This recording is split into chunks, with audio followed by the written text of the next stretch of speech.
Welcome to Panasonic eHelp. In the following how-to video, we will show you how to use the Talking Keypad feature on the Panasonic cordless telephone KX-TGM470.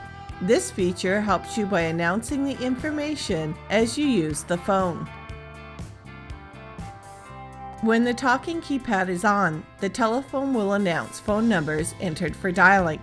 The unit can announce numbers 0 through 9, special keys, star, pound, flash, and dialing pauses.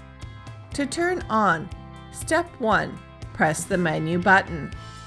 Step 2, enter in the direct programming mode for Talking Keypad.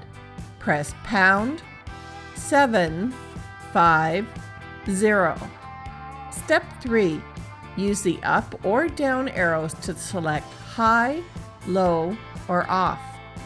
The default setting is off. This feature can be set on each handset. Step 4, press save. Step 5, press off to finish programming.